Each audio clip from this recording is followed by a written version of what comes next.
I met Jack at a friend's party, and he was different. Quiet, attentive, almost shy. While the others were trying to stand out and shout about themselves, he just stood in the corner, listening and watching.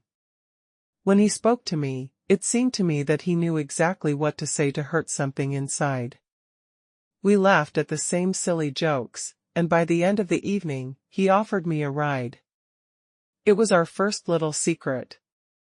No one knew that we had already begun to feel something special. I had no idea that one day this look, with which he burned me then, would be directed at another. Our relationship developed quickly, but without feeling rushed. He brought me coffee even when I didn't ask for it. I memorized the little things, my favorite taste of tea, how I like to fall asleep on the left side of the bed, how annoyed I get when I can't find socks. These were such everyday, but warm moments. I don't remember when he became everything to me. We moved into his apartment 6 months later. My friend said that everything was going too smoothly. Too fast. But I didn't believe in too much. I felt safe. It was as if he knew what I was missing, and that's exactly what he was giving me. But that feeling was deceptive. Everything changed one weekday Tuesday. I found a subtle sheen on his shirt, feminine. He wasn't there, he went to a meeting, and I took his jacket to the dry cleaners. When I took out my wallet to check my pockets, the phone on the table lit up. "It was nice to see you today." I froze. The message was from an unnamed number. I didn't jump to conclusions, but my heart sank. Perhaps it's just a misunderstanding? Or an old acquaintance? I took a screenshot and deleted the notification. I decided to wait. I didn't know then that this was just the beginning of a long chain of lies that he had been building behind my back for a long time. The next day, I noticed how he began to smile more often as he scrolled through his phone. He didn't hide the screen, but he still didn't leave it unattended. I asked, "Who wrote to you yesterday?" He hesitated for a second, and then answered, "A friend from an old job. We just met for coffee, bumped into each other by chance." I nodded, but something snapped inside. If it was just a friend, why hide it? Why not tell me right away? I tried to convince myself that I was being jealous for nothing. But a woman's intuition haunts her when something is wrong in a relationship, especially when you've already invested everything in them. I started paying attention to the details. He often began to stay late, saying that there was a lot of work. One day I came in late and smelled of someone else's perfume. Not mine. Not the ones I had in my bathroom. I didn't say anything. I just kissed him and remembered the smell. The next day I went to the store and found that perfume. The seller said that a girl had recently bought them and often took them. The name on the payment card is Laura. I froze. I heard that name. He mentioned a colleague on some project. I've only said before that she has a boyfriend. So everything has changed, or was he lying initially? I didn't want to be the one who goes through phones. But one day he fell asleep on the couch and the phone rang. I didn't pick up the phone. I was just listening. The girl's voice was saying, "You were so gentle today." I hope she didn't suspect anything. I didn't remember running out into the street. I stood hugging myself, as if protecting myself from the truth. I didn't scream. She didn't cry. She just froze. Everything was empty inside. He hugged her the same way he hugged me before. Or is it more gentle? These words sounded like a sentence in my head.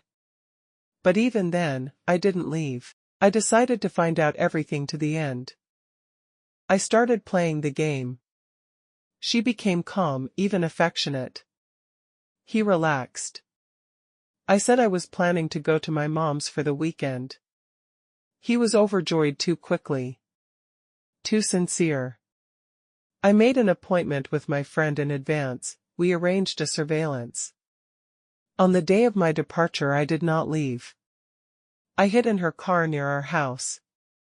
2 hours later, a girl entered the entrance. Tall, in a red coat. She didn't ring the doorbell. She just walked in, which means she had the keys. I watched our bedroom window open. My plaid, my pillows, she made them now. I waited another 40 minutes. Then she stood up. My heart was pounding so hard that it seemed they would hear me downstairs. The door was locked. I rang the bell. He opened it. In a home t-shirt. The look is confused. The smell of her perfume is in the room. I smiled. Hey. I decided to come back early. He didn't know what to say. She came out of the kitchen and froze like a statue. The silence was louder than a scream. I didn't make a scene. She just said, "Thank you for confirming my hunches." She turned around and left. He didn't run. She didn't apologize. I went into the night feeling like I had closed an important chapter. But that was only the middle of the story. A week has passed. I didn't answer my phone, I blocked my messages. But one day a letter arrived in the mail. The real one. Handwritten. In it, he said that he had made a mistake. That I thought I was going to leave, and I just got confused. That girl is just a moment, and I am his life. I didn't know which hurt more, his lies or his attempt to take it all back. People don't get confused, they make a choice. He chose. Me too. But part of me still wanted answers. Why? When? How did he feel? And suddenly I realized, I don't want to forgive, but to understand, so as not to repeat it again. I texted him that I agreed to meet. We met at a small cafe on the corner, where we used to have breakfast a lot. He arrived before me, as always, with the same cup of latte and a guilty look. I sat down across from him. He was silent for a long time, as if he was choosing his words. Then he started apologizing. He said he was bored, that he hadn't slept at night. That all this happened because he lost himself. I looked at him and couldn't believe that this person used to be the most dear to me. He seemed almost a stranger now. I asked, "Did you love her?" He lowered his eyes. No, I just didn't know how to deal with the fact that things had changed between us. It hurt. But I was listening. When I left the cafe, my hands were shaking. Restraining yourself inside is like wearing tight shoes that are chafing, but you smile as if everything is fine. He said he didn't love her. But then why was she sleeping in my house, under my blanket, on my pillow? Why did he ruin everything so easily, and now he's asking for forgiveness? Inside, two feelings were fighting in me, anger and sadness. I wanted to scream. I wanted to erase all my memories. But I was too tired. I decided, I need time. Not to react, but to understand. To stop asking what my fault is. And remember who I am without him. 2 days later, I got a call. The number is unfamiliar. It was her. Laura. Her voice was trembling, but she spoke confidently. I didn't know you were still together, she began. He said that you broke up. That he doesn't have anyone. I didn't know whether to be angry at her or grateful for her honesty. She wasn't making excuses. I just wanted to tell the truth. That he was playing with two people at once. That she also left when she found out about me. I felt better. The anger remained, but the pain receded. He didn't betray me for her. He betrayed us both. And now I'm the only one left. And I'm not a victim anymore. I slept peacefully for the first time in a long time. Without expectations. Without worrying that he won't come. No questions that had no answers. I started dating my friends again, watching TV shows, eating pizza in bed. Little things, but so important. The world was slowly returning. But there was one thing that stopped me, things. A part of my life remained in his apartment. Books, photos, my cups. He wrote that he had folded everything neatly. He offered to pass it on. But I decided to pick it up myself. I needed to shut everything down completely, to see these walls, but with different eyes. Not like a house. And as a place where one story ended. The apartment was greeted with silence. He wasn't at home, as we agreed. Everything was neat. My things were in boxes. There's a note on the table, "Thank you for everything. You were the best thing I ever had."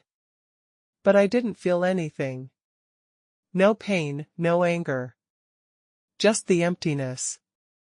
I walked through the rooms. Everything reminded me of moments, both good and bitter. I took the boxes, closed the door, and realized that it was really in the past now. There was no what if or what if left. I went out into the hallway without turning around. Because there was no point in looking back anymore.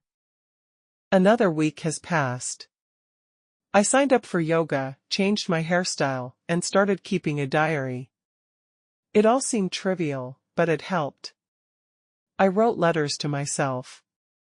They contained support that I have not received before. I realized that I had been putting him first for years.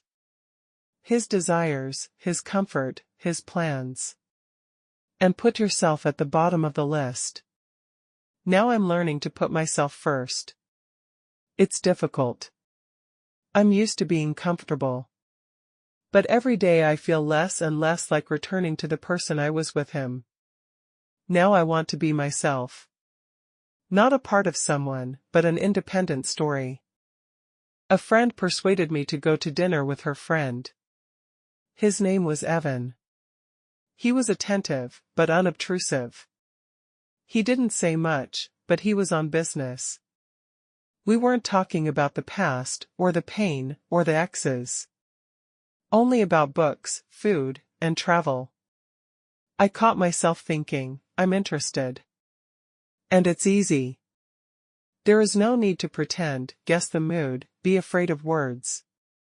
I never thought I'd be able to sit with a man like that again and not compare him to Jack. But I didn't compare it.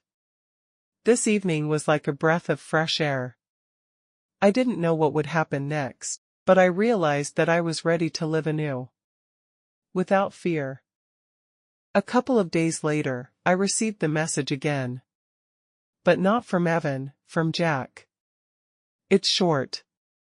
It hurts without you. I want us back. Give me a chance. I was looking at the screen and I didn't feel anything.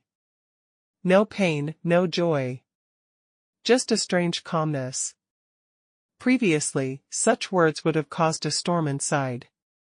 Now it's just a reminder of how far I've come. I didn't answer right away. Deleted the message. Then I restored it. I wanted to write something strong.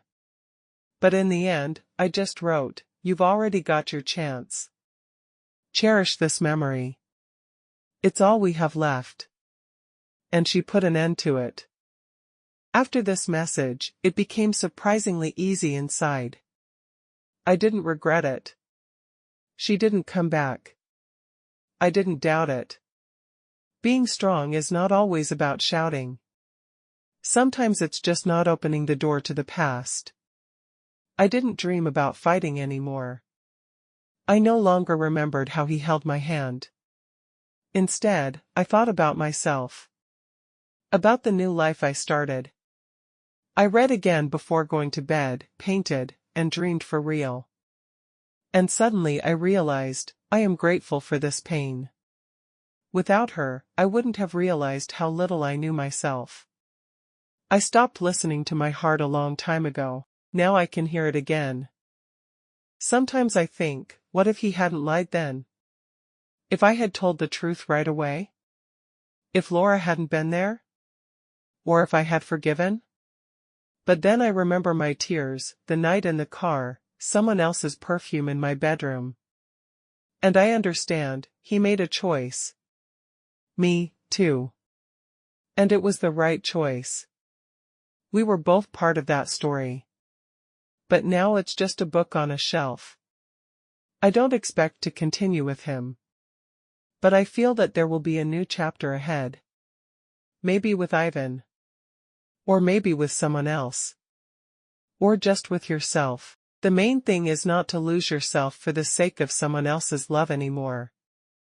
It's been a few months. Spring has turned to summer, and I'm not the same person anymore. When I look at myself in the mirror, I see a woman who has gone through betrayal, pain and doubt, but has not broken down. I didn't go back to Jack. Not because she couldn't forgive, but because she no longer wanted to lose herself for someone who had already allowed it once. Ivan and I became friends. For now, we're just friends. And that's enough for me. I'm not looking for a soulmate, I'm already whole. This story could have ended differently, but I'm glad that the end is not in someone else's hands, but in mine.